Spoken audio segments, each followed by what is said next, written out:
있습니다. 자, 이 세상에는 다양한 삶이 존재하고 인간은 누구나 다 자기 방식의 삶을 삽니다.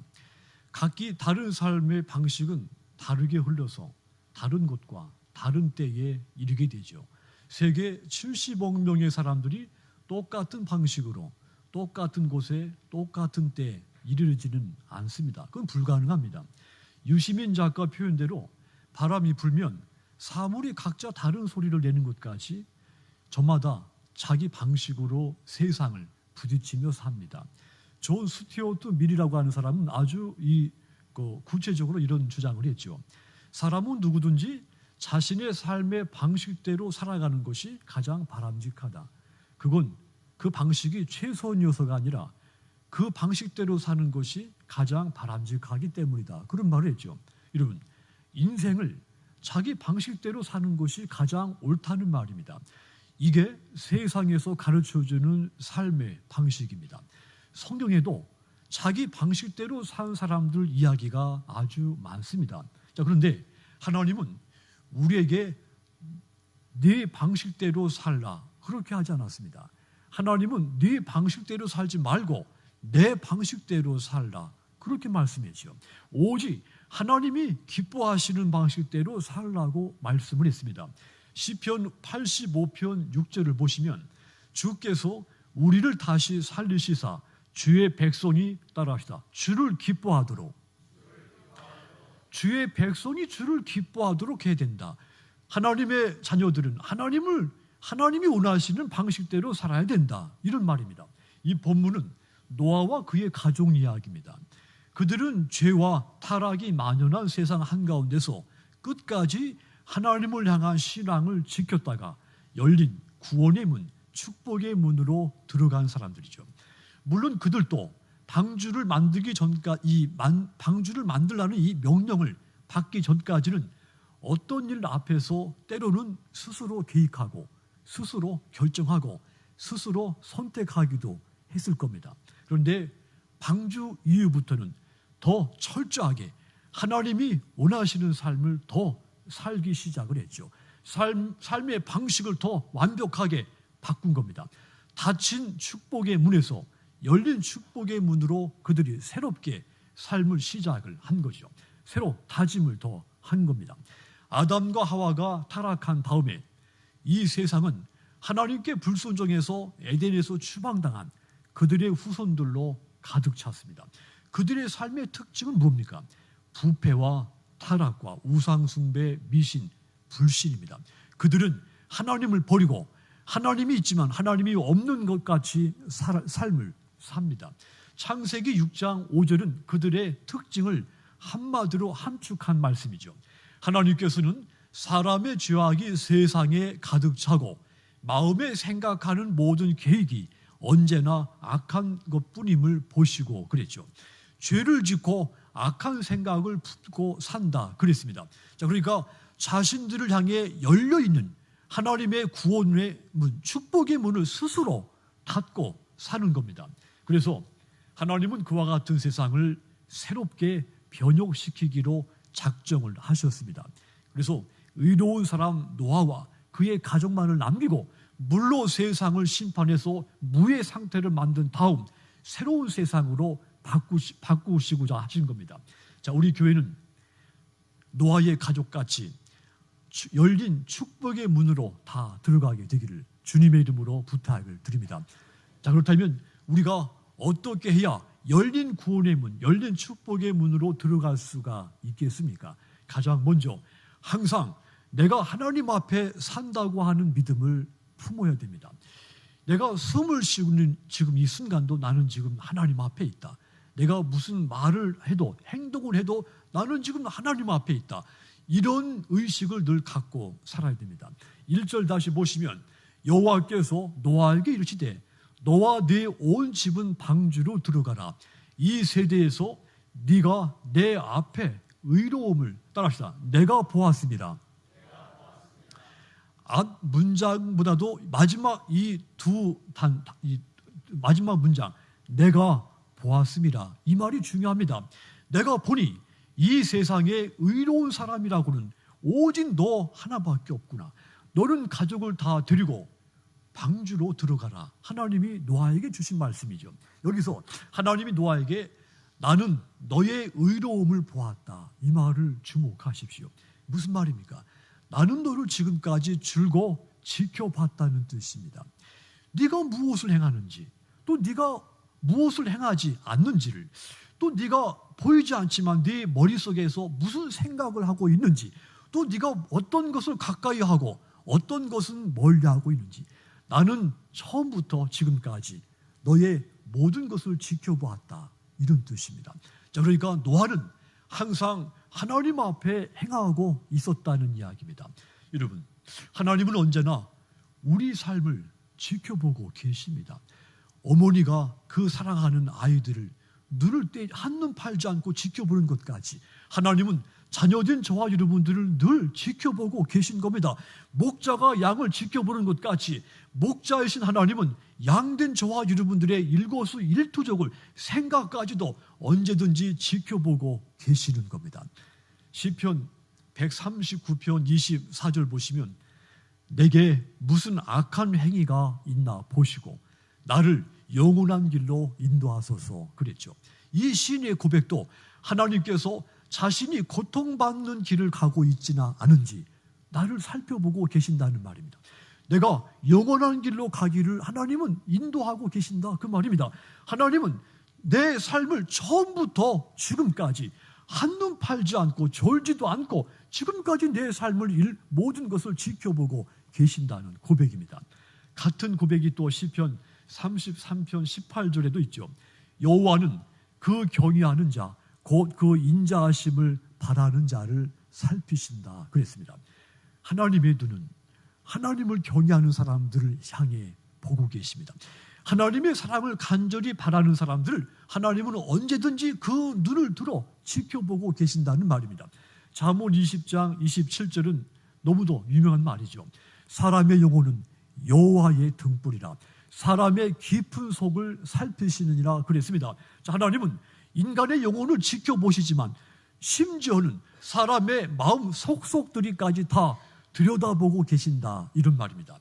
그 하나님은 지금 이 순간에도 여러분들을 살펴보고 계십니다. 그러므로 내가 언제 어디서 무엇을 하든지 내가 하나님 앞에서 말하고 있고 하나님 앞에서 행동하고 있다는 사실, 하나님 앞에서 어떤 것을 생각하고 있다는 사실을 반드시 기억하시기를 주님의 이름으로 부탁을 드립니다. 그것을 깨달아서 하나님 보시기에 가장 합당한, 가장 믿음이 신실한 여러분들이 되시기를 주님의 이름으로 축원합니다. 자, 그런데 대부분의 사람들은 어떻습니까? 다른 사람이 나를 어떻게 지켜보고 있는가는 생각을 합니다. 그런데 하나님이 나를 어떻게 지켜보고 계신가에 대해서는 생각하지 않습니다. 그런 생각을 가질 필요성을 느끼지 않고 살고 있는 겁니다. 창세기 6장 11절 12절 표현대로 생각과 행위가 가증하고 부패하기 때문이죠. 또 시편 53편 1절 표현대로 하나님이 없다고 하면서 부패하고 가증한 악을 행하고 있기 때문입니다. 하나님 앞에 살고 있다는 인식이 없는 겁니다. 그래서 그들에게 축복의 문이 닫히게 되는 겁니다. 여러분, 우리 믿는 사람들은 하나님이 나를 어떻게 지켜보고 계시는가를 가장 중요하게 생각을 하죠. 하나님의 존전에서 복음 선가가 있습니다. 저와 여러분이 늘 나는 지금 하나님의 존전 앞에 있다. 이런 믿음과 이런 인식, 태도를 가지고 순간순간을 긴장하며 사시기를, 영적으로 깨어 사시기를 주님의 이름으로 부탁을 드리겠습니다. 노아는 하나님이 나를 지켜보고 계신다는 것을 너무도 잘 알았습니다. 그래서 그가 늘 신앙적으로 긴장하고 살았습니다. 그래서 그분 앞에서 믿음이 흔들리지 않을 수가 있었습니다. 그 우상 숭배의 시대, 불신의 시대 한가운데 살지만 노아의 믿음이 흔들리지 않은 것, 나는 지금 하나님 앞에 살고 있다. 하나님이 나의 모든 것을 지켜보고 계신다. 이런 믿음이 있었기 때문입니다. 다니엘과 그의 친구들도 하나님 앞에 행한 사람들이죠. 하나님이 우리들을 지금 지켜보고 계신다.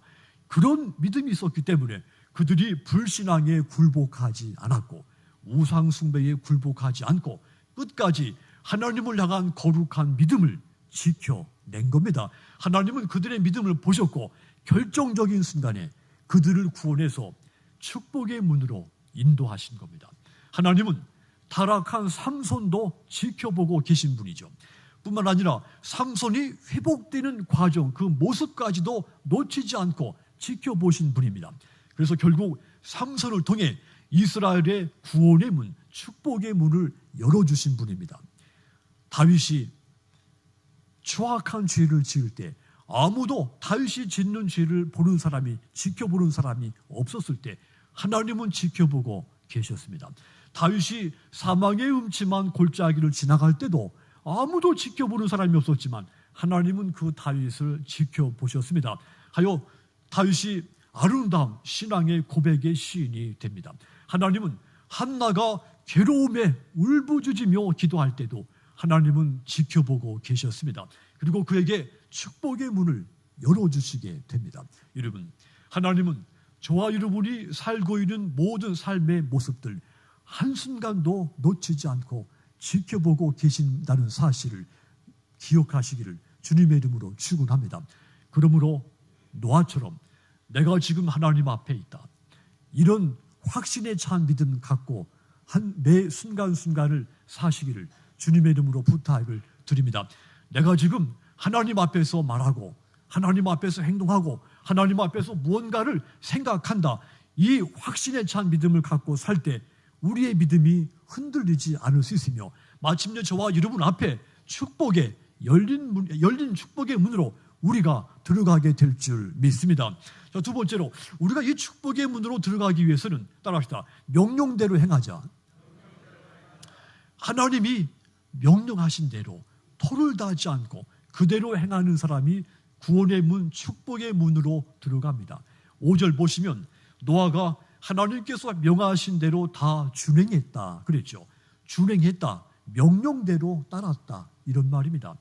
노아의 가족이 구원받고 축복의 문으로 들어갈 수 있었던 것, 다른 것이 아니었죠. 다른 요소가 작용된 것이 아닙니다. 단순합니다. 오직 하나님이 명령하신 대로만 따른 겁니다. 순종이 축복의 문을 연 겁니다. 하나님은 노아 시대에 이 세상을 구원하시려고 하는 계획을 세우고 이에 준비할 것을 명령을 했죠. 하나님의 이 명령에 노아만 순종했습니다. 타인들은 이 명령을 귀를 기울이지 않았습니다. 오히려 하나님의 그 말씀을 조롱하고 업신여겼습니다. 이 화창한 날에 무슨 홍수가 진다는 것이냐. 그랬던 사람들 물의 심판으로 다 멸망을 당하고 말았죠. 오직 순종한 노아의 가족에게만 구원의 문, 축복의 문이 열리게 된 겁니다. 하나님은 인류 구원을 위해서 놀라운 계획을 행하셨죠. 그리고 그 계획에 따라서 독생자 예수님을 이 땅에 보내셨습니다.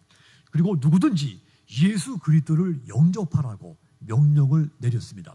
인간에게 가장 큰 축복으로서 주님을 우리에게 보내신 겁니다. 이 예수를 영접하여 죄사함을 받아 구원의 축복을 누리라고 말씀을 주셨습니다. 그런데 많은 사람들이 이 명령을 듣지를 않았습니다. 이 명령에 순종하는 사람에게는 축복의 문이 열리게 될 것이고 거부하는 사람에게는 심판의 문이 열리게 되는 겁니다. 아브라함의 축복도 그가 절대적인 순종 때문에 얻은 겁니다. 모세가 얻은 축복도 하나님의 명령에 절대 순종해서 얻은 것이죠. 다윗도 목숨을 걸고 하나님의 명령에 절대 순종했기 때문에 자기 민족을 대적에게서 구출해낼 수가 있었습니다. 바울이 많은 박해를 받죠. 수많은 회방을 받습니다. 하지만 그는 초대교회의 기초를 튼튼히 세우고 세계 선교의 문을 열어 제친 사람이죠. 주님의 명령에 순종했기 때문에 회방과 박해를 받으면서도 이와 같은 사역을 이루어낸 겁니다. 만일 이 바울이 땅끝까지 복음이 전파되게 하려고 하는 하나님의 계획과 명령에 순종하지 않았다면 그는 실패자가 됐습니다. 그에게 축복의 문은 닫혔을 겁니다. 바울이 예수님의 선교 명령에 순종했기 때문에 이방인의 구원, 세계 선교의 선구자가 될 수 있었던 겁니다. 성도 여러분, 하나님만이 여러분의 삶의 설계자시며 계획자입니다. 다른 분은 없습니다. 물론 여러분의 부모나 스승이 여러분에게 좋은 삶의 방향을 안내해 줄 수도 있습니다. 하지만 인간이 우리에게 알려주는 안내와 설계는 하나님의 설계만큼 완전하지 못합니다.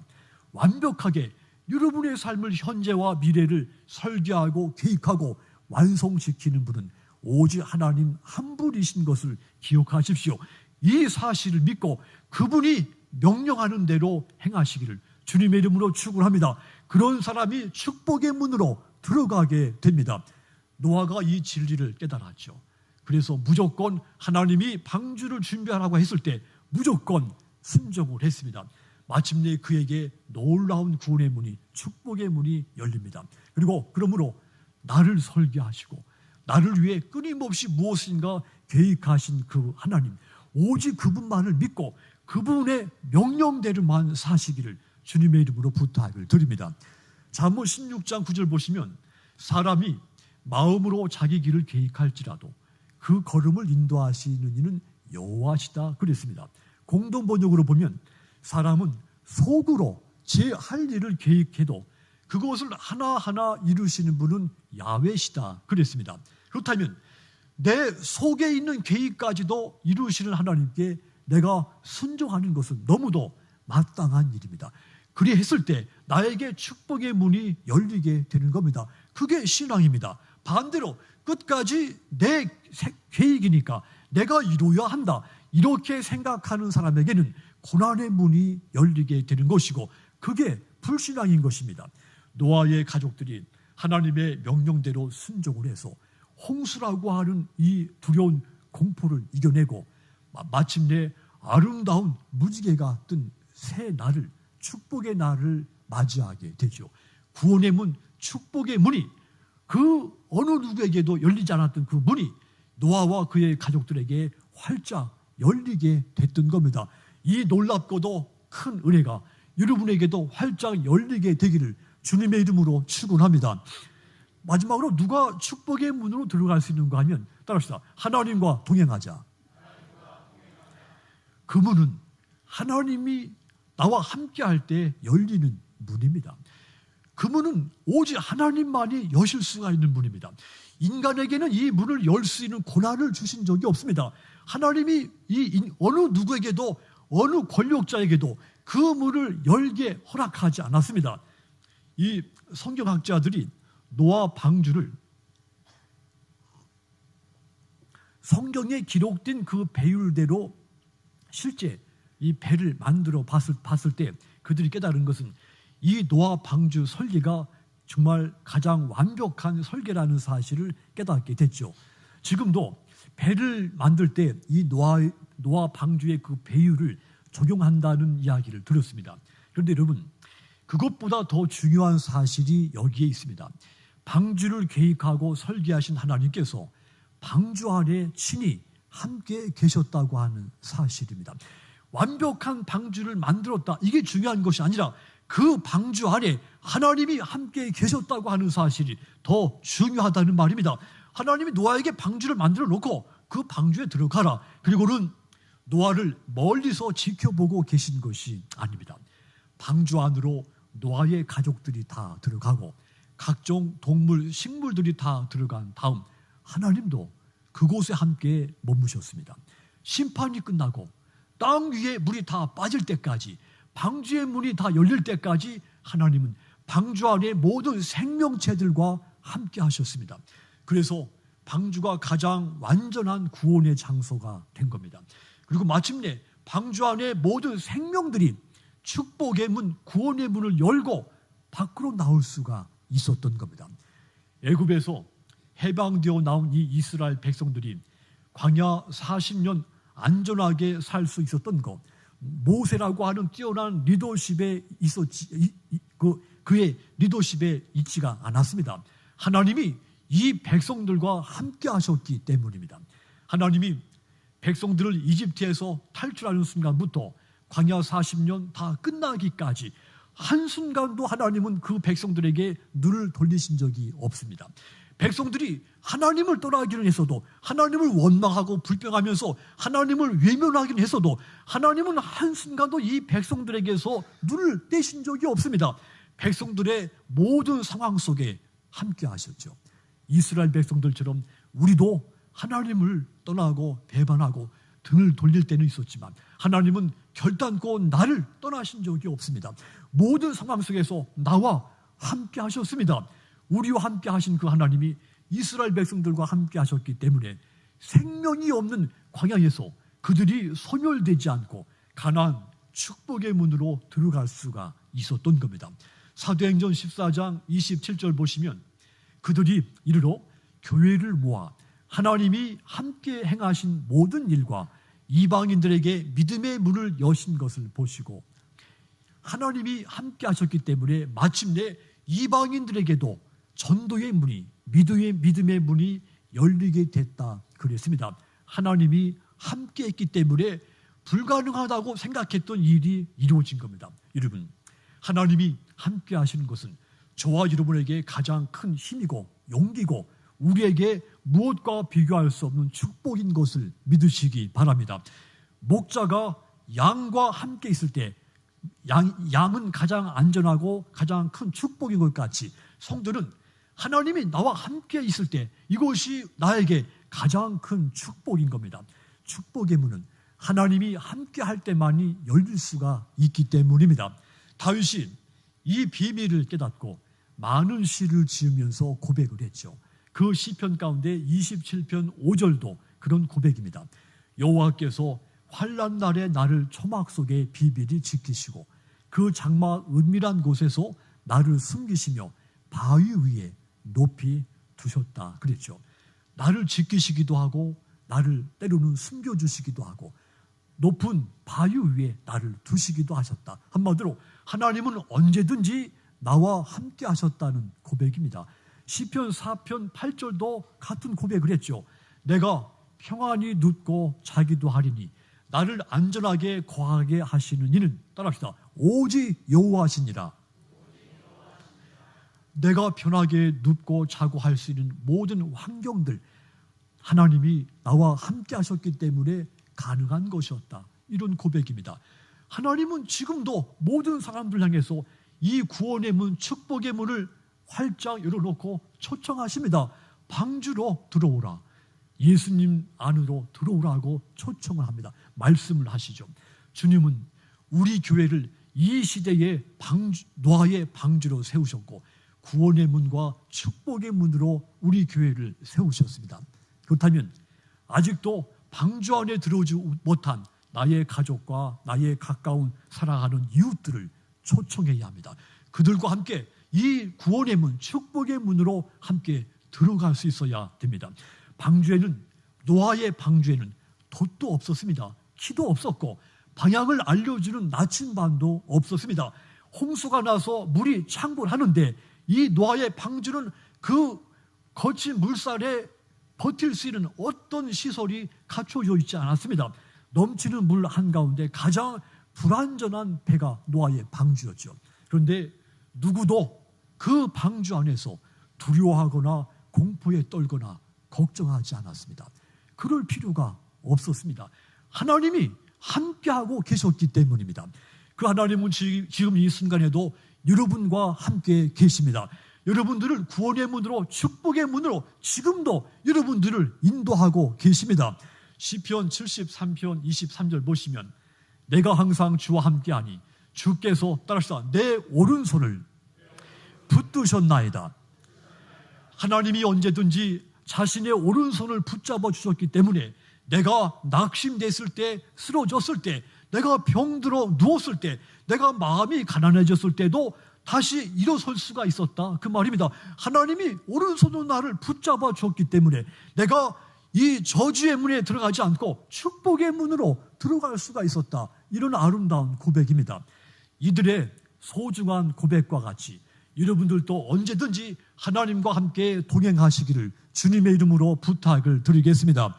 사랑하는 성도 여러분, 하나님이 지켜보고 계신다는 것을 노아는 확실하게 믿은 사람이었죠. 그래서 범사에 하나님 앞에서 행했고 하나님의 명령대로 따랐고 하나님과 함께 늘 동행을 했습니다. 이것이 믿음의 축복입니다. 주님이 다시 오시는 그 순간까지 저와 여러분도 이 노아와 같이 나는 하나님 앞에 산다. 하나님이 명령한 대로 산다. 하나님과 함께 늘 동행하며 산다. 이 확신에 찬 믿음이 저와 여러분에게도 가득 차 있기를 주님의 이름으로 부탁을 드립니다. 그래서 저와 여러분이 마침내 하나님이 열어놓으신 구원의 문, 축복의 문에 들어가는 주인공들이 다 되시기를 주님의 이름으로 축원합니다. 기도하겠습니다.